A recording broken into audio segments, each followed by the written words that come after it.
Hello everyone, अंकुश Mishra study centre में आप सबका बहुत बहुत स्वागत है। तो आज हम लोग शुरू करने वाले हैं ज्योमेट्री। ओके, आज हम लोग शुरू करने वाले हैं ज्योमेट्री। और आप सबको पता है कि आपके एसएससी सीजीएल और सीडीएस के लिए ज्योमेट्री यानी कि आपका एडवांस मैथ्स कितना ही इम्पोर्टेंट होता है। एडवांस मैथ्स आपका दोनों के लिए बहुत इंपॉर्टेंट होता है। अब देखो यहाँ पर ये जो मैं आपको मैथ्स सिखाना यहाँ पे जो मैं आपको मैथ्स सिखाने वाला हूँ, देखो मैथ्स ना किसी भी एग्जाम के लिए दूसरा नहीं आता। समझ गए? चाहे आप कोई भी गवर्नमेंट एग्जाम ले लो, चाहे वो किसी भी स्टेट का हो या फिर किसी भी स्टेट के आईएएस पीसीएस का पेपर हो, कुछ फर्क नहीं पड़ता। ओके, सबकी मैथमेटिक्स सेम होती है, केवल क्वेश्चंस के पूछने का लेवल अलग होता है। ओके, केवल क्वेश्चंस के पूछने का लेवल अलग होता है। और अगर लेवल्स की बात मैं रखता हूँ, अगर आपने सिर्फ और सिर्फ एसएससी सीजीएल और यूपीएससी सीडीएस के सारे क्वेश्चंस लगा लिए, तो मैं तो कहता हूँ कि एसएससी सीजीएल के नीचे जितने भी पुलिस कांस्टेबल लेखपाल जितने भी पेपर रहेंगे जो ग्रेजुएशन बेस्ड पे होते हैं, आईएएस पीसीएस वगैरह को भी लेकर आप लोग सबके मैथ्स को क्वालिफाई कर पाएंगे easily. Okay, which is non technical means आपका एप्टीट्यूड का पेपर। ओके, ये टेक्निकल मैथ्स में नहीं आता है। ये किस में आता है? ये आपका आता है नॉन टेक्निकल मैथ्स के अंदर। किसके आता है? नॉन टेक्निकल मैथ्स में आपका आता है। ओके, अगर आपने इन दोनों एग्जाम के लिए पढ़ लिया ना, इनके जो क्वेश्चंस है, इनका जो सिलेबस है, उसको अगर आपने पढ़ लिया तो आप लोग सब कुछ पढ़ पाएंगे। अब देखो इनका ना एडवांस मैथ्स का सिलेबस पूरा का पूरा सेम है।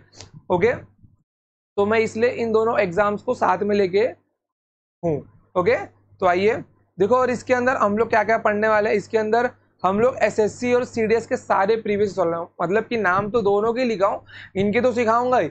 बाकी इनके अलावा जो और कम से कम 20 स्टेट्स के पुलिस के पेपर होते हैं, 20 स्टेट्स के सीजीएल के पेपर होते हैं, जो जैसे कि बिहार एसएससी का पेपर होता है, मैं सब आपको सिखाऊंगा।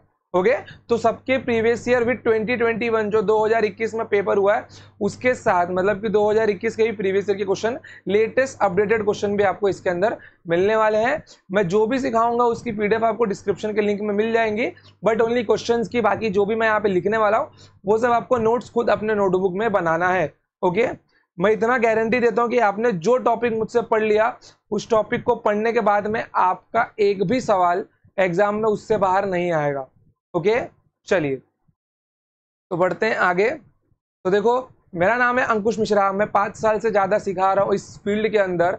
और मैं यहाँ पर जिन सब्जेक्ट्स को मैं सिखाता हूँ उसके अंदर एक तो आता है आपका क्वांटिटेटिव एप्टीट्यूड आता है, दूसरा आता है आपका रीजनिंग, और तीसरा आपका आता है टेक्निकल मैथ्स। टेक्निकल मैथ्स क्या होता है? जो बच्चे एनडीए का पेपर देते हैं, जो बच्चे एमसीए का पेपर देते हैं, एंट्रेंस वगैरह, उनके लिए आता है उनके लिए जो टेक्निकल मैथ्स पूछी जाती है वो मैं सिखाता हूँ। अगर कोई साइंस का बच्चा ये वीडियो देख रहा है तो उसको मालूम होगा कि उसके लिए integration, okay, integration, differentiation and all, वो इस टॉपिक को जानता होगा। ओके, बट आपका मैथ्स क्या है जो आप लोग पढ़ने वाले, वो आपका है non technical maths. Okay, non technical maths. चलिए, और ज्यादातर मैं बोलूँ तो जो बच्चे एनडीए को छोड़कर जितने भी गवर्नमेंट जॉब्स है उन सब के अंदर नॉन टेक्निकल मैथ्स ही पूछी जाती है।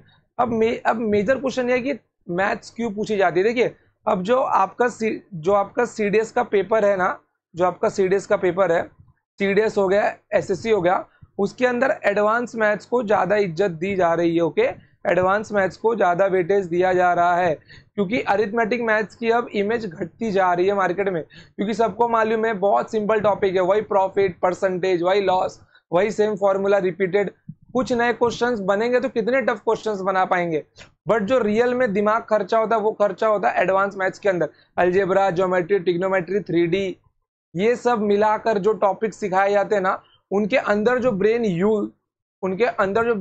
यूज होता है, उसके अंदर रियल में कैंडिडेट की कैपेबिलिटी का पता लगता है कि वो कितना मेहनती छात्र है, जिसने इसको सीखने के लिए अपने दिमाग को कितना खपाया होगा।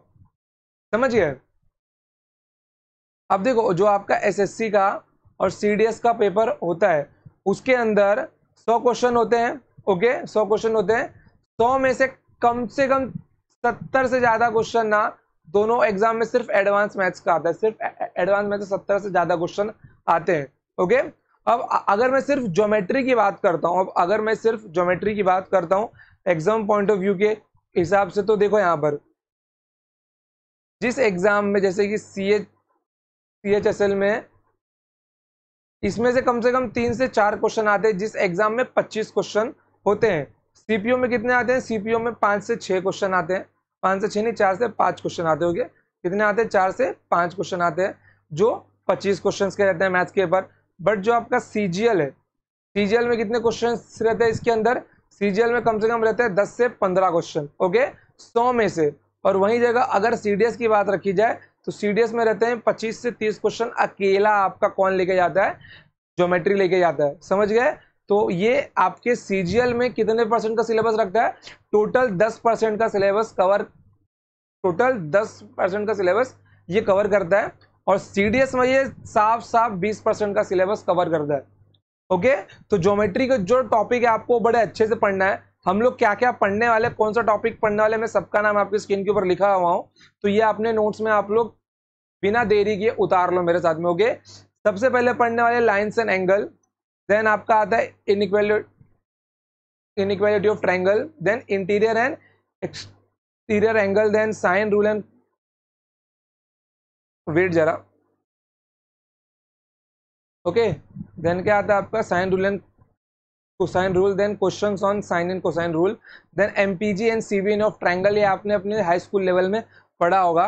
Then similarity of triangle and Thales theorem and mid point theorem and BPT, BPT को ही थेल्स थ्योरम भी बोला जाता है, okay. Practice questions on similarity, centre of triangle, in centre, circum centre, ortho centre, centroid, okay. तो ये अलग से एक टॉपिक है जो मैं आपको सिखाऊंगा, डोंट वरी। चलिए बढ़ते हैं आगे। सारे के सारे टॉपिक्स के नाम आप लिख के लीजिए, जो जो टॉपिक आपको लाइन से मैं सिखाने वाला हूं। फिर उसके बाद में क्या है आपका equilateral triangle, then isosceles triangle, then right angle triangle, most important triangle. Right angle triangle और आइसोस्केलस ट्रायंगल से तो इतने सवाल पेपर में बन सकते हैं ना, जिसकी कोई हद ही नहीं है। मतलब कि अगर ट्रायंगल पूछा गया ना तो पूरा का पूरा ट्रायंगल इन्हीं दो ट्रायंगल पे घुमा सकते हैं। मतलब कि पूरा 30 के 30 क्वेश्चन इन्हीं दो ट्रायंगल्स के ऊपर, ओके। देन उसके बाद में क्या आता है? पैरेललोग्राम आता है, then rectangle, then rhombus, then square, then trapezium. After that क्या आता है आपका? सर्कल शुरू होता है ट्रायंगल के बाद में, ओके। ट्रायंगल के बाद में आपका क्या होता है? सर्कल चालू होता है। सर्कल में क्या पढ़ना है आपको? देखो सर्कल में पहली बात तो आपको कंसेप्ट तो सभी पढ़ने, then all questions related to angles inside this circle, then after that आपका secant line, then chord and then tangent line, okay. तो इतना आपको पढ़ना है, इतना आपको पढ़ना है और ये आपको पढ़ना ही है, इसके लिए कोई दो राय नहीं है। बट बात क्या है ना, देखो ये आपका ज्योमेट्री चलने वाला है 3 से 3.5 महीने तक, 3.5 नहीं, आपका 2.5 से 3 महीने तक सिर्फ और सिर्फ ज्योमेट्री चलने वाला है। तो तब तक चू चा कुछ भी नहीं करना है। कमेंट में ये नहीं बोलना है सर आप ये टॉपिक सिखाओ, वो सिखाओ, जल्दी खत्म करो, कुछ भी नहीं। अगर चुपचाप पढ़ रहे हो तो चुपचाप पढ़ो, 2.5 से 3 महीने के बाद ही बोलना जो बोलना है, समझ गए? अगर आपको लगता है कि ज्योमेट्री 2 दिन में खत्म होने वाला टॉपिक है, जी हाँ, ये दो दिन में खत्म होता है, लेकिन वैसी बुद्धि के बच्चे आजकल पाए नहीं जाते हैं, ओके। वैसे बच्चे बहुत कम होते हैं जो 2 दिन में पूरी ज्योमेट्री पढ़ के रख सकते हैं, समझ गए? बट अगर एक एवरेज बच्चे की बात करता हूं मैं, तो उसको कम से कम 2.5 से 3 महीने तो जाएंगे ही जाएंगे पूरा ज्योमेट्री पढ़ने के लिए अच्छे से। क्योंकि अगर आपके डिफेंस का एग्जाम में 20% पूरा कवर कर रहा है और आपके सीजीएल के एग्जाम में 10% साफ साफ कवर कर रहा है, तो आप लोग इसको छोड़ोगे क्यों? क्योंकि मैथ्स एक ऐसा सब्जेक्ट है जिसमें आप लोग जिसमें मार्क्स कभी कटते ही नहीं है। अगर आपके आंसर निकल गए तो निकल गए, समझ गए? इसमें आप लोग तुक्का भी मार सकते हो, जब मैं आपको सिखाऊंगा एलिमिनेशन मेथड, ओके। जब मैं आपको एलिमिनेशन मेथड से भी सिखाऊंगा, और ये बहुत अच्छा मेथड है। यही अगर ये मेथड बच्चे को नहीं आता है ना, तो उसके सिलेक्शन के चांसेस ना कम से कम 30% तक घट जाते हैं। बट अगर ये आता है तो उसके चांसेस 30% तक बढ़ भी जाते हैं, क्योंकि एलिमिनेशन मेथड जिसको आता है वो सिर्फ क्वेश्चन का 70% सॉल्व करता है, सिर्फ 70%, बाकी 30% में तो उसको आंसर मिल जाता है, समझ गए? पूरा क्वेश्चन सॉल्व, वो पूरे क्वेश्चन को देखता भी नहीं है, ना ही उसको सॉल्व करता है। क्वेश्चन को 70% सॉल्व किया, आंसर मिल गया, समझ गए? और सीडीएस और एसएससी दोनों में आपके 70 क्वेश्चन सिंपल ही आते हैं, बाकी के 20 क्वेश्चन मॉडरेट होते हैं और 10 क्वेश्चन तो ऐसे होते हैं जो चाहता है कि एग्जामिनर कि बच्चा यहाँ फंसे, अपना टाइम वेस्ट करे ही करे, वो समझ गए? तो एग्जाम में हर क्वेश्चन सॉल्व करने के लिए नहीं होते, कुछ क्वेश्चंस छोड़ने के लिए भी होते हैं, ओके चलिए, तो बिना अभी समय बर्बाद किए हम लोग अपने टॉपिक की शुरुआत करते हैं। चलो लिखो, सबसे पहले टॉपिक का नाम डालो आप लोग पॉइंट। ओके क्या लिखो? पॉइंट लिखो। पॉइंट, पॉइंट मतलब क्या होता है? बिंदु। देखो हिंदी मीडियम के जो भी छात्र है, आपके जो भी सवाल मैं सिखाऊंगा आपको बाइलिंगुअल लेवल में ही सिखाऊंगा। लेकिन आपको एक बात मैं अगर बता देता हूँ, आप लोग अगर ऑब्जेक्टिव टाइप क्वेश्चंस के लिए जा रहे हो ना, तो अपनी थोड़ी सी अंग्रेजी मैथमेटिक्स में रखो, क्योंकि आप लोग शीर्षा विमुख कोण, समद्विबाहु त्रिभुज वगैरह क्या होता है, वो सब नाम ना दिमाग को तकलीफ देते हैं। क्योंकि आप सब इंग्लिश वाले नाम, आप लोग थोड़ा मतलब कि ज्यादा टफ नाम तो रहते नहीं है इंग्लिश के। मैंने देखा है मैंने देखा है कि हिंदी मीडियम के बच्चों को क्या होता है, थोड़ी सी दिक्कत होती है कि वो लोग इंग्लिश का नाम याद नहीं रख पाते, इसलिए वो लोग बोलते हैं कि सर हमको हिंदी में नाम बताओ। ओके, तो हिंदी में जहां पे मुझे जरूरत लगेगा मैं वहां पे जरूर बताऊंगा आपको, बट जहां तक जरूरत नहीं लगता है आप लोग उसको मत लेके पकड़ो। समझ गए? पॉइंट, पॉइंट मतलब क्या होता है?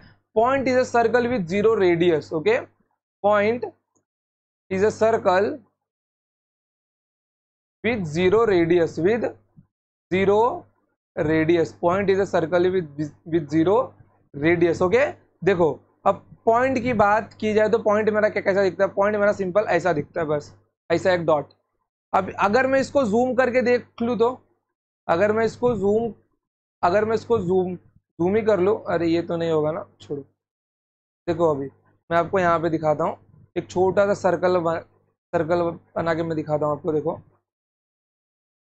ये देखो, ये क्या है? ये मेरा एक पॉइंट जैसा मेरे को दिख रहा है। ओके, ये मेरा एक पॉइंट जैसा मेरे को दिख रहा है, बट अगर मैं इसको थोड़ा छोटा करूँ तो ये मेरे को एकदम बिंदु जैसा दिख रहा है। ये मेरे को एकदम बिंदु जैसा दिख रहा है, बट अगर मैं इसको बड़ा करता हूँ तो ये क्या है? ये मेरा एक सर्कल है। ओके, बट इस सर्कल का क्या है? इस सर्कल का कुछ तो रेडियस है, इस सर्कल का कुछ तो रेडियस है, रेडियस आर इसका कुछ तो है। बट जब मैं इसको छोटा करता हूँ, जब मैं इसको एकदम छोटा करता हूं तो क्या होता है? इसका रेडियस एकदम न के बराबर बन जाता है। इसका रेडियस एकदम न के बराबर बन जाता है। तो ये मेरा क्या बन जाएगा? ये मेरा बन जाएगा point is a circle with zero radius. Point is a circle with zero radius. समझ में आ गया आपको? कोई डाउट है इसके अंदर? कोई डाउट नहीं है इसके स्टेटमेंट में? ओके, इसका कोई डायमेंशन नहीं होता, it is having zero dimension. Okay, zero dimension, dimension को क्या बोलते हैं हिंदी में? विमा बोलते हैं। क्या बोलते हैं? विमा बोलते हैं। ओके, और इसका आयाम भी बोल सकते हैं कि इसका कोई भी आयाम नहीं होता है, नहीं लंबाई, नहीं नहीं नहीं लेंथ, ना ही ब्रेड और ना ही हाइट, इसका कुछ भी नहीं होता है। ओके चलिए इसके आगे बढ़ते हैं। अब लिखिए यहाँ पे लाइन। ओके, लाइन लिखिए। Okay, line is a combination of infinite points. Okay, statement लिखिए, line is a line is a combination of infinite points.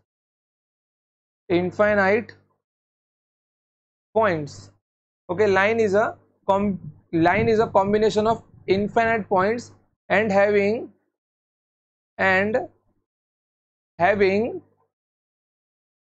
fixed length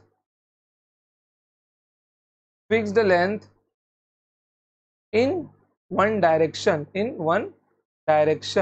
और आप इसको यूनिडायरेक्शनल भी बोल सकते हो, जिसके पास केवल एक ही डायरेक्शन होता है एक्स एक्सिस में, और जिसके पास सिर्फ और सिर्फ लंबाई होती है। जैसे देखिए यहाँ पर, जैसे कि अगर ये एक लाइन है, जैसे कि ये अगर एक लाइन है, ओके, जैसे कि ये अगर एक लाइन है, तो ये लाइन को अगर यहाँ से दो एरो लिख दिया जाए तो ये लाइन शुरू कहाँ से हो रहा है कोई नहीं बता सकता, और खत्म कहाँ पे हो रहा है कोई, मतलब इसका स्टार्टिंग पॉइंट किसी को पता नहीं होगा। ओके, और इसके बीच में बहुत सारे पॉइंट्स होंगे, ये बहुत सारे पॉइंट से मिलकर बना हुआ होगा, ये बहुत सारे पॉइंट से मिलकर बना हुआ होगा। समझ गए? ये बहुत सारे पॉइंट से मिलकर बना होगा, नंबर ऑफ इनफाइनाइट पॉइंट से मिलकर ये लाइन मेरा बना हुआ होगा। समझ गए? कोई स्टेटमेंट है, और ये क्या है? वन डायरेक्शन है, मतलब जिसका केवल एक ही डायरेक्शन है, चाहे यहाँ चाहे यहाँ। ओके, इट इज यूनिडायरेक्शनल और it is having a fixed length. Okay, हम लोग इसको कुछ भी लेंथ दे सकते हैं। फिक्स्ड लेंथ लिखो या फिर लिख दो ओनली लेंथ, लिख दो यहाँ पर, it is and having only length, okay, only length in one direction, okay, it is unidirectional, okay, और इसके पास केवल वन डायमेंशन ही होता है, मतलब सिर्फ और सिर्फ लेंथ होता है। अब देखो यहाँ पर, अब मैं यहाँ पे 2 पॉइंट लेता हूँ, ओके, अब मैं यहाँ पे जैसे मैं इसको नाम दिया ए और इसको नाम दिया बी, तो मैं इसके ऊपर क्या लिख सकता हूँ, मैं इसको लिख सकता हूँ line A B.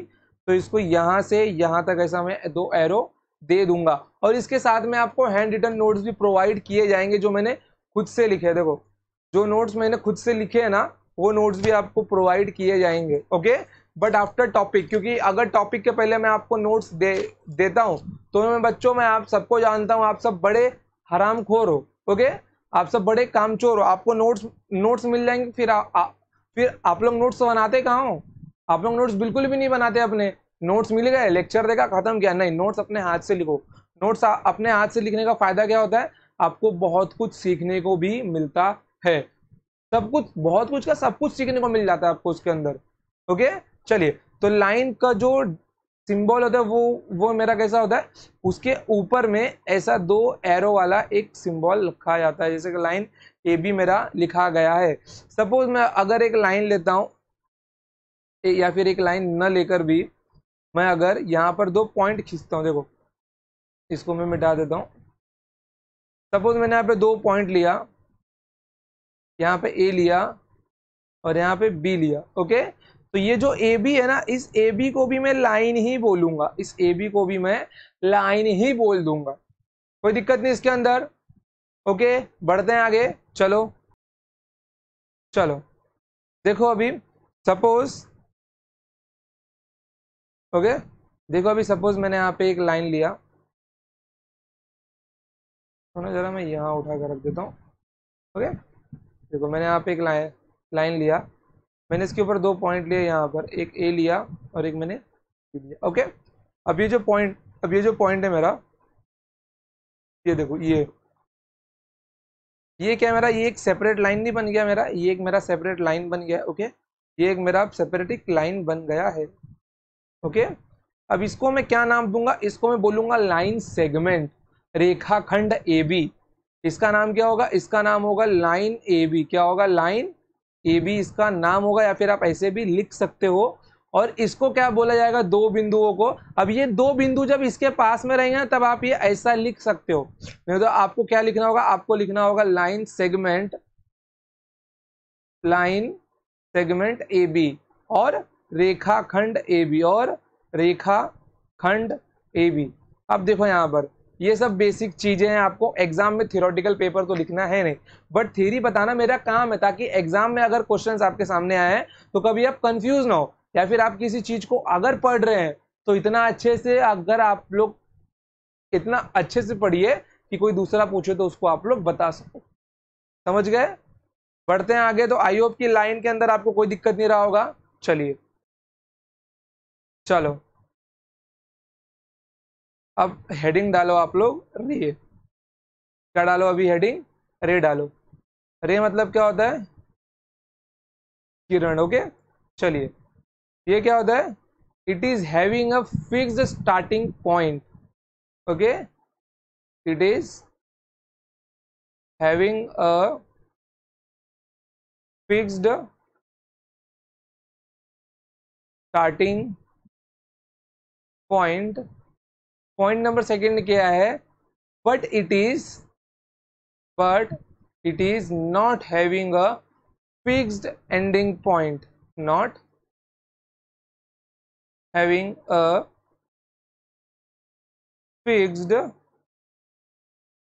Ending point. अब इसका मतलब क्या हुआ, इसका मतलब ये हुआ कि जो आपका रे होता है ना, जो आपका रे होता है उसका एक फिक्स स्टार्टिंग पॉइंट होता तो है, ओके, उसका क्या होता है, उसका एक फिक्स स्टार्टिंग पॉइंट होता है। अबे सीधा हो जा,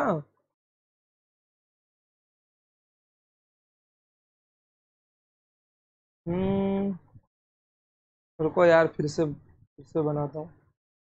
देखो रे का क्या होता है, देखो थोड़ा थिकनेस दे दे इसको। रे का क्या होता है, रे का ना फिक्स्ड स्टार्टिंग पॉइंट होता है, ये उसका शुरुआती पॉइंट है, शुरुआती बिंदु है। इसका क्या होता है, ये शुरुआती बिंदु फिक्स होता है, लेकिन ये लाइन कहां तक आगे बढ़ने वाला ये कोई भी नहीं बता सकता। ओके, इसलिए it is having a fixed starting point, और हिंदी में कहो तो इसके पास एक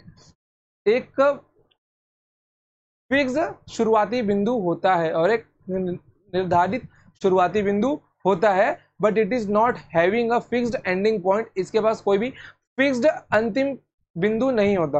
ओके, चलिए, ज्यादा शुद्ध हिंदी में जाओ मत, समझ गए? जो यहाँ पे लिखा है उसको ही नोट करो बस, उससे ही आपका भला होगा। चलिए, कोई दिक्कत है यहाँ पे आपको? कोई दिक्कत नहीं है। चलिए अब अगले टॉपिक पे आते हैं। अगला टॉपिक लिखिए एंगल। एंगल को हिंदी में क्या बोला जाता है? कोण बोला जाता है। क्या बोलते हैं? कोण बोलते हैं। Okay, angle. What is angle? Inclination between two lines. Inclination between two lines, किसी भी दो लाइन के झुकाव को, किन्हीं भी दो लाइंस के झुकाव को एंगल कहा जाता है। मैं ये स्टेटमेंट आपको हिंदी और इंग्लिश दोनों में लिख के दे देता हूं, क्योंकि आप दोनों बच्चे दोनों मीडियम के बच्चे इससे जानकार हो। ओके, लिखिए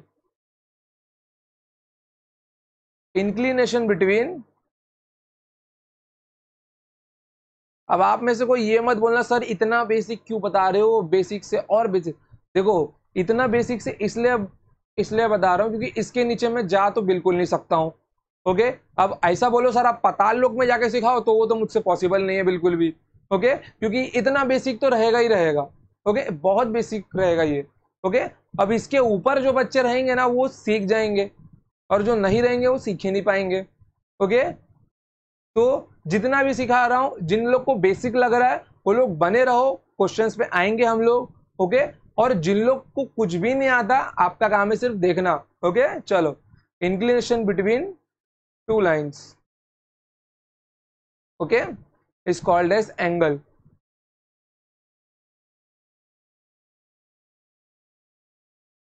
कॉल्ड एज एंगल। ओके, दूसरा लिखो, किन्हीं भी दो रेखाओं के बीच, किन्हीं भी दो रेखाओं के बीच के झुकाव को, किन्हीं भी दो रेखाओं के बीच के झुकाव को कोण कहा जाता है। क्या होता है? कोण कहा जाता है। ओके, अब मैं ज्यादा स्टेटमेंट आपको लिखवाने वाला नहीं हूं। जैसे देखो यहाँ पर क्या, यहाँ पे दो लाइंस थी। ओके, यहाँ पे क्या था? यहाँ पे दो लाइंस थी। ओके, लेकिन क्या हुआ, इनके बीच में क्या हो गया? झुकाव आ गया। तो इनके बीच का जो इंक्लिनेशन है, ये जो इनके बीच का इंक्लिनेशन है, इसको क्या बोलते हैं? इसको एंगल बोला जाता है। क्या बोलते हैं इसको एंगल बोला जाता है। ओके, इसको एंगल बोला जाता है, को एंगल बोला जाता है। तो ये झुकाव क्या है? ये झुकाव मेरा होता है थीटा। थीटा मतलब क्या होता है? थीटा इज एन, इसको मतलब ये जहां पे होगा मतलब ये किसी न किसी एंगल को रिप्रेजेंट कर रहा है। ये किसी न किसी एंगल की बात कर रहा है, ये एंगल को दिखा रहा है कहीं ना कहीं पे। थीटा जहां भी लिखा है मतलब वहां पे एंगल कहीं ना कहीं पर तो मेरा बैठा हुआ ही है। ओके, कोई दिक्कत इसके अंदर? चलिए, कोई दिक्कत नहीं है। अब देखो यहाँ पर, अब एक होता है मेरा स्ट्रेट लाइन। अब किसी भी स्ट्रेट लाइन का जो एंगल कितना होता है, किसी भी स्ट्रेट लाइन का एंगल कितना होता है? किसी भी स्ट्रेट लाइन का एंगल होता है 360 डिग्री। अब मेरा यहाँ पर आपसे एक कॉमन सवाल है कि वाई 360 डिग्री, कि सिर्फ 360 डिग्री की होता है, why not 1000 degree, why not 1000 degree, and why not 100 degree? मतलब कैलकुलेशन में इतना सिंपल तो हो ही जाता ना कि मैं 1000 डिग्री भी ले ही सकता था, मैं 100 डिग्री भी ले ही सकता था, लेकिन मैंने क्यों नहीं लिया? पता है क्यों? क्योंकि 360 पूरे मैथमेटिक्स में एक ऐसा नंबर है, 360 पूरे मैथमेटिक्स में ऐसा नंबर है जिसके नंबर ऑफ फैक्टर्स बहुत ज्यादा है। अब हमारे जितने नंबर से, अब हमारे जितने भी नंबर्स हैं इस पूरी दुनिया में, जितनी भी संख्या है, वो सिर्फ 9 अंकों को लेकर बनाई जा सकती है। जैसे 0 1 2 3 4 5 6 7 8 9 10। ओके, सॉरी 9 तक ही आएगा। इन 10 डिजिट्स, ये जो 10 अंक यहाँ पे लिखे 109 ये, और एक ये 10वां, ये जो 10 अंक यहाँ पे लिखे हुए हैं यहाँ पर, ओके, 1 2 3 4 5 6 7 8 9 10, 10 अंक यहाँ पे लिखे, 10 मतलब 9वां अंक है। ओके, इन 10 में से 9 अंक 360 को पूरा पूरा भाग करते हैं। मतलब पूरे मैथमेटिक्स में अगर कहीं पे कुछ नंबर आ गया तो 360 आराम से भाग या मल्टीप्लाई होके चला जाएगा। देखो मल्टीप्लाई में तो दिक्कत नहीं आता, क्योंकि मल्टीप्लाई का तो आंसर एक फिक्स्ड आना है। दिक्कत कहाँ आता है? भाग देने में आता है कि भाग मेरा दशमलव में जाएगा, पॉइंट में जाएगा, क्योंकि भाग थोड़ा सा डिफिकल्ट काम होता है। ओके, तो उसको सिंपल बनाने के लिए उन लोगों ने, मैथमेटिशियंस ने एक ऐसा नंबर देखा, सोचा यार एक ऐसा नंबर लिखते हैं इसके लिए, जब कभी भी कैलकुलेशन हो तो वो नंबर हर संख्या से लगभग पूरा पूरा भाग चला जाए। जैसे देखो 360 मेरा क्या है, 360 मेरा 0 से भाग जाता है, 1 से भाग जाता है, 2 से भाग जाता है, 3 से भाग जाता है, 4 से भाग जाता है, 5 से भाग जाता है, 6 से भाग जाता है, 8 से भाग जाता है और 9 से भाग जाता है। फिर सिवाय 7 को छोड़ के ये बाकी के 9 अंक से भाग जाता है, लेकिन 7 को 7 से भाग जाता नहीं है। समझ गए? इसलिए 360 डिग्री रखा गया, क्योंकि 360 एक ऐसा नंबर है जिसके नंबर ऑफ फैक्टर्स बहुत ही ज्यादा है, जिसके नंबर ऑफ फैक्टर्स बहुत ही ज्यादा है। कोई दिक्कत यहाँ पे आपको? कोई दिक्कत नहीं है? चलिए अब एक बात बताइए, अब अगर इस 360 के अगर 4 टुकड़े किए जाए तो यहाँ पे कितना मिल जाएगा? जैसे देखिए यहाँ पर क्या था, ये आपका 360 डिग्री था ना। अब इसके चार चार टुकड़े करने पे क्या होंगे? यहाँ पे क्या मिल जाएगा आपको? 90 डिग्री मिल जाएगा। यहाँ पे आपको 90 डिग्री मिल जाएगा, यहाँ पे आपको 90 डिग्री मिल जाएगा, यहाँ पे आपको 90 डिग्री मिल जाएगा। तो यहाँ से 90 डिग्री के कोण का जन्म हुआ था। अब इसके बाद आते कि अगर मेरे को 1 डिग्री निकालना हो तो, अगर मेरे को 1 डिग्री निकालना हो तो ओके, तो मेरे को क्या करना होगा? तो देखो यहाँ पे सबसे पहले तो आप 90 डिग्री का लीजिए। ओके, 90 90 डिग्री का लिया आपने। ओके,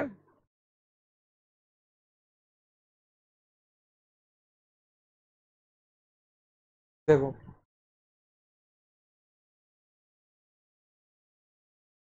थोड़ा इसको ज्वाइन कर लो।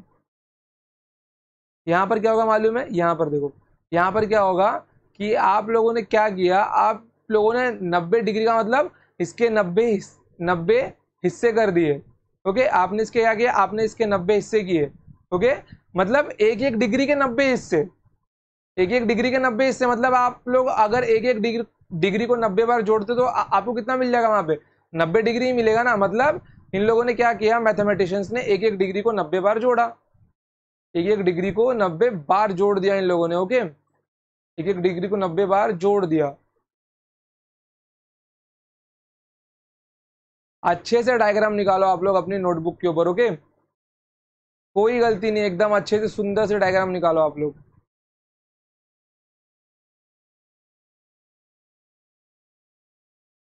चलो देखो अभी यहाँ पर, अब ये जो मेरा है ना, ये मेरा है 1 डिग्री, यहाँ से 1 डिग्री का जन्म हुआ।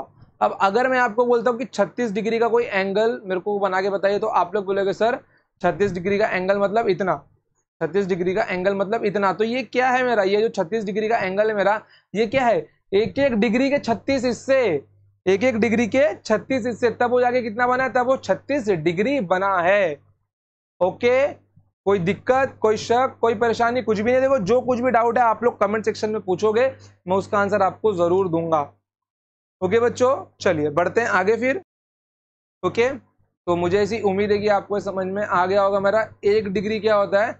90 डिग्री के बराबर टुकड़े कर दो, 90 डिग्री के बराबर टुकड़े कर दो, मतलब एक एक डिग्री का बराबर टुकड़ा अगर आप लोग करते हो तो आपको वहां पे 1 डिग्री मिल जाएगा। ओके, चलिए कोई डाउट नहीं, बढ़ते हैं आगे। चलो अब टॉपिक का नाम डालो, interior angle and exterior angle. Okay, क्या डालो?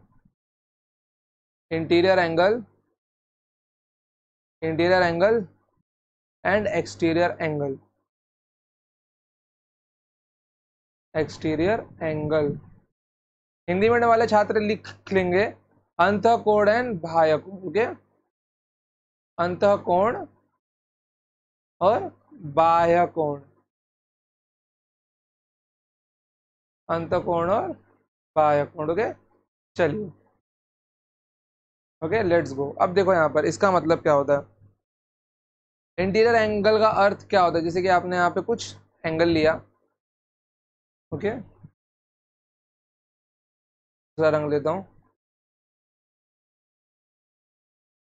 अपने यहाँ पे कोई एंगल लिया, अरे बहुत ज़्यादा मोटा हो गया।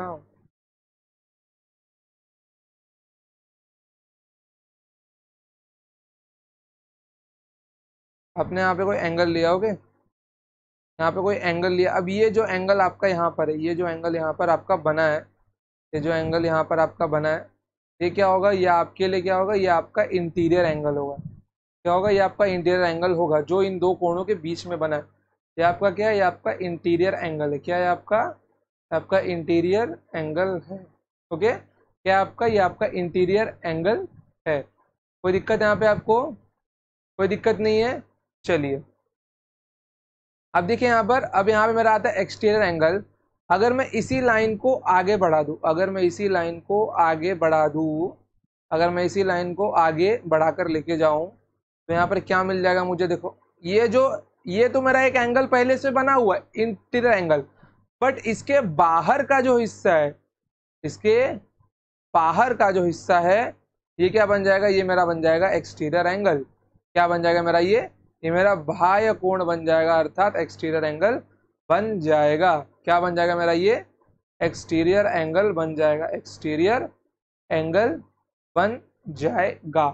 ओके, कोई दिक्कत है यहाँ पे आपको, कोई दिक्कत नहीं है। चलिए बढ़ते हैं आगे, लेट्स गो।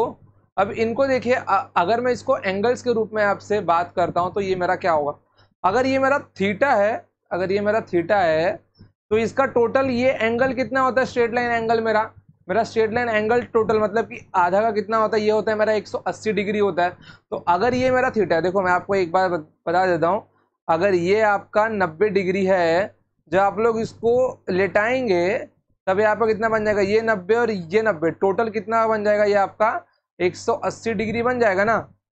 ओके, क्योंकि ऐसे बच्चे होते हैं कि जिनको ये भी समझ में नहीं आता। ओके, चलिए तो ये आपका कितना, ये आपका थीटा है, तो ये आपका कितना बन जाएगा, ये आपका बन जाएगा 180 माइनस थीटा, क्योंकि 180 में से थीटा तो इसने ही ले, 180 में से थीटा तो यही बन गया, तो ये आपको कितना बन जाएगा, ये आपका बन जाएगा 180 माइनस थीटा बन जाएगा।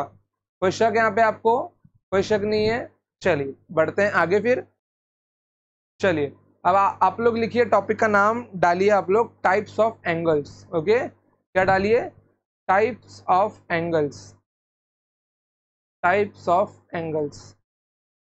सबसे पहला टाइप आपका क्या आएगा, सबसे पहला टाइप क्या आएगा, एक्यूट एंगल। क्या आएगा, एक्यूट एंगल। एक्यूट एंगल आपका क्या होता है, एक्यूट एंगल आपका क्या होता है, देखिए एक्यूट एंगल आपका वो एंगल होता है जो 90 डिग्री से छोटा होता है। जो क्या होता है, जो 90 डिग्री से छोटा होता है एक्यूट एंगल आपका। एक्यूट एंगल क्या होता है आपका, एक्यूट एंगल 90 डिग्री से आपका छोटा होता है। मतलब अगर ये आपका थीटा है, तो इस थीटा की वैल्यू कहाँ से कहाँ तक होगी, इस थीटा की जो वैल्यू है वो क्या होगी, वो 0 डिग्री से बड़ी होगी लेकिन 90 डिग्री से छोटी होगी। वो आपका क्या होगा, वो आपका होगा एक्यूट एंगल। ओके, चलिए दूसरा क्या आता है, दूसरा आपका आता है राइट एंगल। ओके, क्या आता है, राइट एंगल आता है, राइट एंगल आता है। एक्यूट एंगल मतलब होता है न्यून कोण। हिंदी में वाले लिख ले, क्या होता है इसका, इसका अर्थ होता है न्यून कोण, इसका अर्थ होता है समकोण। ओके, समकोण। अब देखो राइट एंगल मेरा कैसे बनता है, राइट एंगल का मतलब होता है कि वहां पर क्या हो, 90 डिग्री का कोण बन रहा हो, वहां पर क्या हो, वहां पर 90 डिग्री का कोण बन रहा हो। यहाँ पर कितने डिग्री का कोण बनना चाहिए मेरा, यहाँ पर मेरा बनना चाहिए 90 डिग्री का कोण। कितने डिग्री का, 90 डिग्री का कोण मेरा बनना चाहिए। जहां पर थीटा का मान बराबर 90 डिग्री हो, वो क्या होगा, वो मेरा होगा राइट एंगल। ओके, इसके बाद में तीसरा मेरा क्या आता है, तीसरा मेरा आता है ऑब्ट्यूज एंगल। क्या आता है, ऑब्ट्यूज एंगल आता है। ऑब्ट्यूज एंगल मेरा क्या होता है, देखिए ऑब्ट्यूज एंगल मेरा होता है जहां पर आपके थीटा का मान 90 से बड़ा हो जाए, जहां पर थीटा का मान क्या हो जाए, जहां पर थीटा का मान 90 से बड़ा हो जाए। ओके, जहां पर थीटा का मान क्या हो जाए, 90 से बड़ा हो जाए और 180 से छोटा हो। मतलब थीटा का मान क्या होगा, थीटा का मान 90 से बड़ा होगा लेकिन 180 डिग्री से छोटा होगा। ओके, तो आपका क्या होगा, वो आपका होगा ऑब्ट्यूज एंगल होगा। ओके, कोई दिक्कत यहाँ पे? कोई दिक्कत नहीं है। चलिए बढ़ते हैं आगे, क्वेश्चन नंबर 4 पे जाते हैं, सॉरी टाइप नंबर 4 पे जाते हैं। यहाँ पे लिखिए आप लोग स्ट्रेट एंगल। क्या लिखिए? स्ट्रेट एंगल लिखिए। स्ट्रेट एंगल, स्ट्रेट एंगल मेरा कितना होता है? देखिए स्ट्रेट एंगल सबसे सिंपल होता है। स्ट्रेट एंगल का अर्थ होता है एक सीधी लाइन। इस एक सीधी लाइन का कितना एंगल बन रहा है, अगर मैं यहाँ पर इसका सेंटर पॉइंट रखता हूँ तो, अगर मैं इसका एक सेंटर पॉइंट रखता हूँ तो यहाँ पे कितनी एंगल बना रहा है। ओके, ये होता है इसका स्ट्रेट लाइन। तो ये यहाँ पर कितना एंगल बना रहा है ये मुझे बताना है। तो स्ट्रेट लाइन का एंगल कितना बनता है? ये 180 डिग्री बनता है, जहाँ पर थीटा का मान कितना हो? 180 डिग्री हो, आपका स्ट्रेट एंगल होता है। ओके, चलिए पांचवा टाइप लिखिए। पांचवा टाइप आपका आता है, पांचवा टाइप आपका आता है रिफ्लेक्स एंगल का। क्या होता है ये आपका? Reflex angle. Okay, reflex angle. चलिए रिफ्लेक्स एंगल क्या होता है आपका? देखिए अभी रिफ्लेक्स एंगल होता है कि इसके अंदर आपके जो थीटा का मान है ना, आपके जो थीटा का मान है, थीटा का जो मान है वो क्या होता है? वो बड़ा होता है किससे? 180 डिग्री से, लेकिन छोटा होता है 360 डिग्री से। ओके, इसके अंदर थीटा का जो मान होता है, इसके अंदर जो थीटा का मान होता है वो क्या होता है? इसके अंदर जो थीटा का मान होता है वो बड़ा होता है 180 डिग्री से, लेकिन छोटा होता है 360 डिग्री से। ओके, ये मुझको कैसे मालूम पड़ा? देखो ये मेरा होता है 180 डिग्री प्रॉपर। अगर इसके आगे क्या मतलब क्या हो गया? वो 180 से बड़ा हुआ, लेकिन वो यहाँ तक पहुंचेगा तो वो कंप्लीट एंगल, अगर इस लाइन ने इसको टच किया तो वो कंप्लीट एंगल बन जाएगा, इसलिए वो क्या होगा? 360 से छोटा ही रहता है। तो ये मेरा कितना बन जाएगा? ये मेरा बन जाएगा 360 से छोटा, मतलब रिफ्लेक्स एंगल। ओके, चलिए छठवा देखिए। छठवा मेरा होता है कंप्लीट एंगल। क्या होता है ये मेरा? कंप्लीट एंगल होता है। कंप्लीट एंगल मतलब संपूर्ण कोण, जो मैंने आपको शुरुआत में ही बता दिया था। एक संपूर्ण कोण मेरा कितना होता है?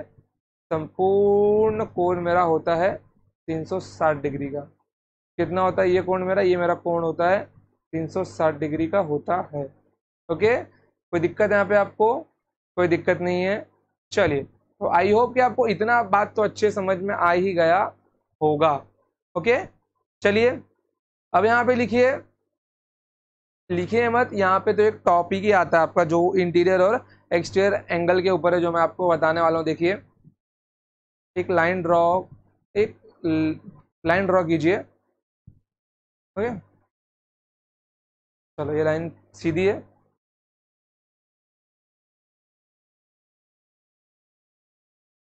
देखिए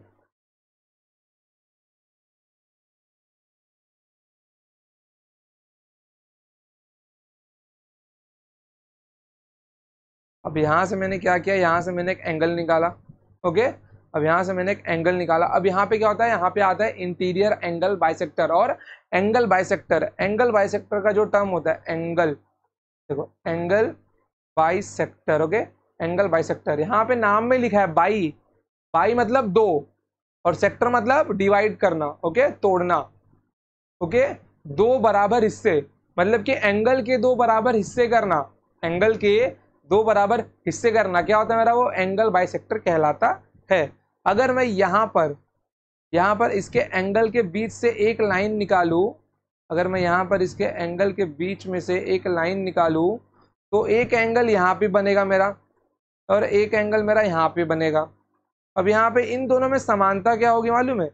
ये जितना होगा वो एंगल भी इतना ही होगा। ओके, जैसे कि अगर ये मेरा थीटा है तो ये मेरा एंगल भी कितना होगा? ये मेरा एंगल भी थीटा ही होगा। ओके, ये तो मेरा हो गया इंटीरियर एंगल, इसलिए इसका नाम होता है इंटीरियर एंगल बाइसेक्टर।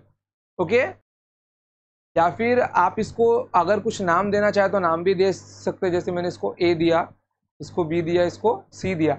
आप इसको बोल सकते हैं interior bisector of A B C.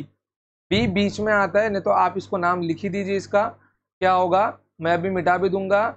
Interior bisector of, interior bisector of angle A B C, और इंटीरियर एंगल बाइसेक्टर, और इंटीरियर एंगल बाइसेक्टर, आप इतना लिख लीजिए। ओके, चलिए अब मैं इसको मिटा रहा हूं,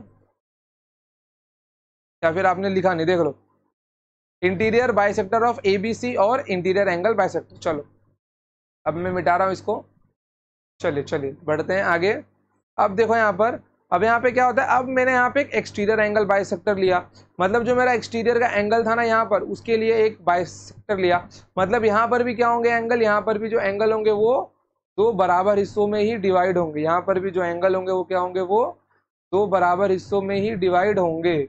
ओके चलिए अब बराबर लग रहा है। यहाँ पर जो एंगल होंगे वो क्या होंगे, वो भी दो बराबर हिस्सों में ही डिवाइड होंगे। ओके कैसे डिवाइड होंगे वो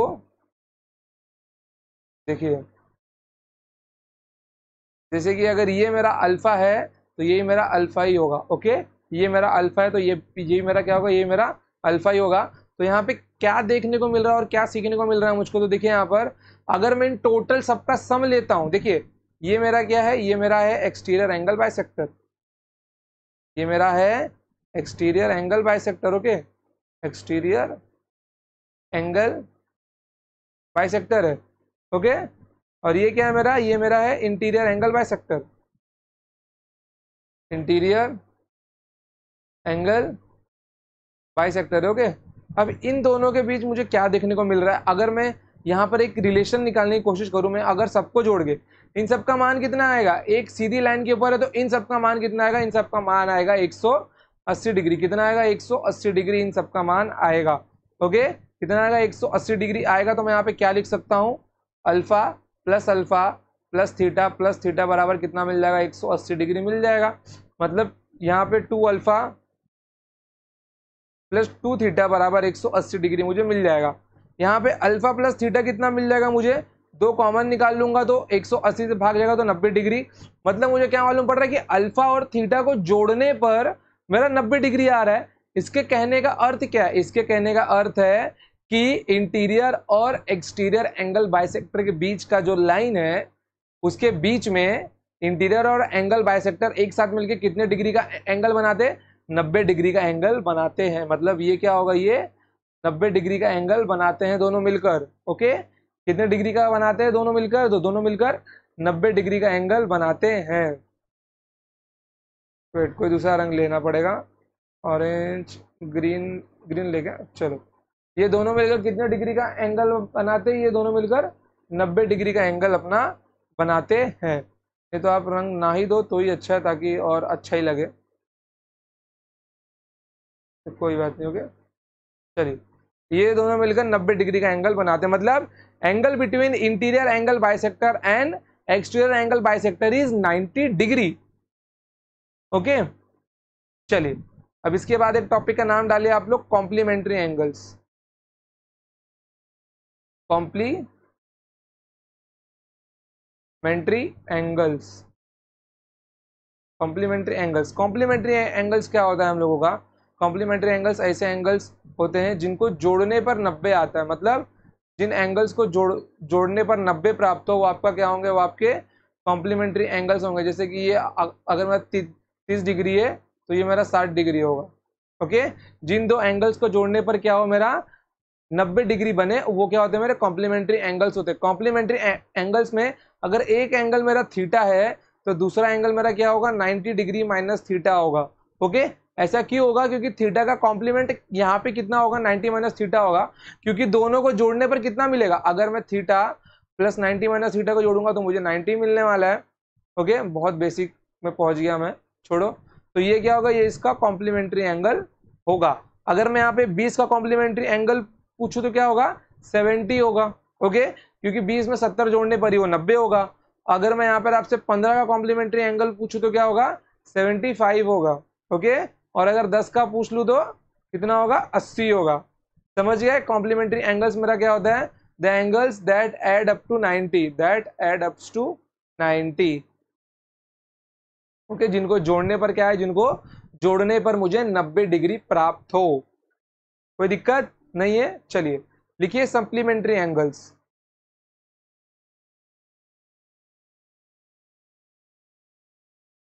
सप्लीमेंट्री एंगल्स इसका अर्थ क्या, देखो इसको हिंदी में बोला जाता है कोटि पूरक कोण। क्या बोलते हैं इसको हिंदी में, इसको हिंदी में बोला जाता है कोटि पूरक कोण। ओके चलिए, सप्लीमेंट्री एंगल्स में क्या होता है, angles add up to 180 degree, मतलब यहाँ पे एंगल्स का जोड़ क्या होगा आपका 180 डिग्री आना चाहिए। सपोज अगर ये मेरा कितना, ये अगर मेरा 50 डिग्री है, तो यहाँ पे मैं ऐसा क्या लिखूँ कि इसको जोड़ने पर मेरा ये 180 बन जाए, तो ये मेरा 130 डिग्री होगा। समझ गए? तो यहाँ पे अगर एक मेरा एंगल थीटा है तो दूसरा मेरा एंगल क्या होगा, 180 माइनस थीटा होगा। ओके, ये इसका क्या होगा, ये इसका सप्लीमेंट्री एंगल होगा। जैसे कि अगर मैं यहाँ पे 10 लिखता हूँ तो इसका सप्लीमेंट्री एंगल यहाँ पे कितना मिल जाएगा मेरे को, 170 मिल जाएगा। अगर मैं 100 लिखता हूँ तो कितना मिल जाएगा मुझे, 80 मिल जाएगा। बस जोड़ के 180 बनना चाहिए, वो मेरा सप्लीमेंट्री एंगल होगा। समझ गए? यहाँ पे 90 लिख दूँ तो यहाँ पे क्या होगा, 90 होगा। कोई दिक्कत है? कोई दिक्कत नहीं है। मैं अगर यहाँ पे 1 डिग्री लिखता हूँ तो यहाँ पे कितना होगा, 179 डिग्री होगा। यहाँ पे 30 लिखता हूँ तो कितना होगा, यहाँ पे 150 होगा। समझ गए? तो ये होता है आपका सप्लीमेंट्री एंगल, जिन दो एंगल्स को जोड़कर आपका 180 डिग्री बनता है। ओके चलिए, अब इसके बाद में कॉमन सा प्रॉपर्टी आपका आता है कि एक ट्रायंगल, ओके, अब ये देखो, ये जो आपके कॉर्नर्स है ना, इन कॉर्नर्स को बोला जाता है वर्टेक्स। इन कॉर्नर्स को बोला जाता है वर्टेक्स, तो ये आपको ध्यान में रखना है। इसको क्या बोलते हैं हम लोग, इसको बोलते हैं वर्टेक्स, मतलब ऊंचाई। ओके, किसी भी मतलब कोने का ऊंचाई, ओके, वर्टेक्स बोला जाता है इसको। और यहाँ पर जो 3 एंगल्स बनते हैं, यहाँ पर जो 3 एंगल्स बनते हैं, यहाँ पर जो 3 एंगल्स बनते हैं मेरे, ओके, तो ये जो 3 एंगल्स है यहाँ पर, इन तीनों एंगल्स का सम कितना होता है बताइए? ये तो आप सबको मालूम ही होगा कि किसी भी ट्रायंगल के 3 एंगल्स का सम कितना होता है। जैसे ये मेरा एंगल ए, ये मेरा एंगल बी, ये एंगल का सिंबल होता है। ओके, ये मेरा एंगल सी, तो angle A plus angle B plus angle C का मान मेरा कितना होगा, 180 डिग्री होगा। कितना होगा मान मेरा इसका, 180 डिग्री होगा। किसी भी ट्रायंगल के 3 एंगल्स का सम कितना होगा, 180 डिग्री होगा। ओके, कोई दिक्कत है यहाँ पे आपको? कोई दिक्कत नहीं है। चलिए, अब अगला हेडिंग डालिए आप लोग, वर्टिकली अपोजिट एंगल। क्या डालिए? वर्टिकली अपोजिट एंगल, और हिंदी वाले लिख के लीजिए शीर्षा विमुख कोण। ओके, शीर्षा विमुख कोण, वर्टिकली अपोजिट एंगल। चलिए देखिए, इसके अंदर क्या है मेरा, इसके अंदर मेरा है कि अगर मैं 2 लाइन लेता हूं, अगर मैं 2 लाइन लेता हूं, ओके, तो इन दोनों लाइंस के अंदर एक कॉमन चीज मेरी क्या होगी, अगर ये मेरा एंगल थीटा है, अगर ये मेरा एंगल थीटा है, तो ये भी मेरा एंगल क्या होगा, ये भी मेरा एंगल थीटा ही होगा।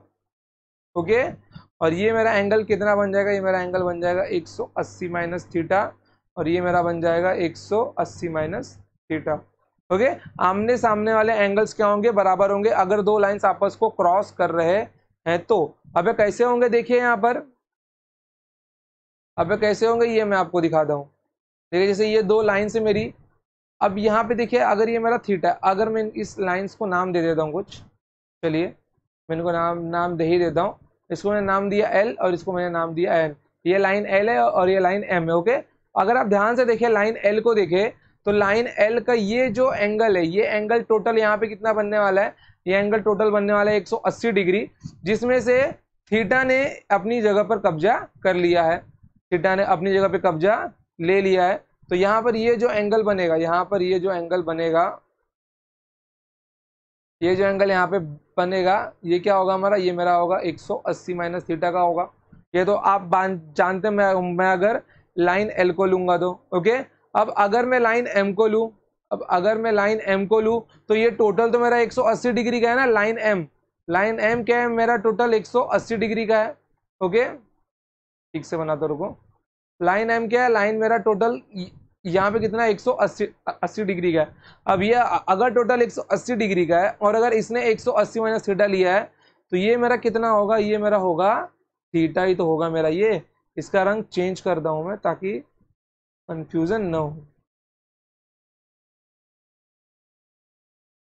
चलिए, ओके, ये क्या बन जाएगा मेरा, ये मेरा बन जाएगा थीटा। और अगर ये मेरा थीटा है तो आप सबको पता है, लाइन एम वापिस लेता हूं मैं, लाइन एल ये टोटल 180 डिग्री का है। ये अगर मेरा थीटा है तो ये मेरा कितना बन जाएगा, 180 माइनस थीटा बन जाएगा। ओके, कितना बन जाएगा मेरा, ये मेरा बन जाएगा 180 माइनस थीटा बन जाएगा। समझ गए? तो ये मेरा होता है वर्टिकली अपोजिट एंगल के आमने सामने वाले एंगल आपके बराबर होते हैं इसके अंदर। ओके, अगर कोई दो रेखाएं आपस में एक दूसरे को काट रही हैं तो आपके क्या होंगे, वर्टिकली अपोजिट एंगल होंगे। जैसे देखिए यहाँ पर ये अगर दोनों काट रहे हैं तो ये जो एंगल यहाँ पे ना, ये एंगल, ये थीटा और यहाँ का एंगल दोनों बराबर होगा, चाहे कैसा भी कंडीशन क्यों ना हो।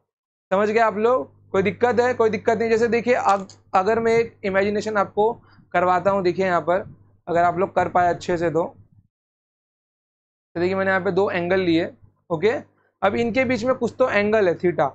अगर मैं लाइन को रोटेट भी करता हूँ ना तो भी कोई फर्क नहीं पड़ने वाला, तो भी कोई फर्क नहीं पड़ना। देखिए मैं लाइन को रोटेट कर रहा हूँ तो ऊपर और नीचे दोनों का एंगल बढ़ रहा है, ऊपर और नीचे दोनों का एंगल बढ़ता ही जा रहा है। ओके, ऊपर और नीचे दोनों का एंगल बढ़ रहा है। देखिए जो एंगल पहले सिर्फ इतना सा था, जो एंगल सिर्फ पहले इतना सा था, अगर मैं एंगल अपना बढ़ाता हूं तो इसके साथ में क्या होगा, इसके साथ में इनका एंगल भी बढ़ेगा, इनके साथ में ये एंगल भी क्या हुआ, मेरा बढ़ गया। जैसे ये मेरा एंगल बढ़ गया, दोनों आपस में बढ़ेंगे। ओके, दोनों आपस में बढ़ेंगे घटेंगे, इसके लिए वो दोनों आपस में क्या होंगे, बराबर ही कहलाएंगे। समझ गए आप लोग? कोई दिक्कत नहीं है। ओके, तो आई होप कि आपको अच्छे से ये टॉपिक आज का समझ में आया होगा। आज मैंने सिर्फ बेसिक्स की बात के लिए आज मैंने सिर्फ बेसिक्स की बात की है। अगले टाइम हम लोग क्वेश्चंस को भी सॉल्व करने वाले विद लेटेस्ट क्वेश्चंस 2021 और 22 के साथ में। ओके, चलिए तो आप इन सब के नोट्स अच्छे से बना लीजिए। ओके, क्योंकि आप अगर इनके नोट्स अच्छे से तैयार करते हैं तो आपको ज़्यादा दिक्कत नहीं आएगी, क्योंकि आप जब रिवाइज करने बैठोगे तो आप लोग अपने नोट्स को ही रिवाइज करने बैठोगे। ओके बच्चों, चलो तो आज के लिए इतना ही, मिलेंगे next time. Till then tata bye bye, जय हिंद, जय भारत, पढ़ते रहिए और खुश रहिए। Love you all.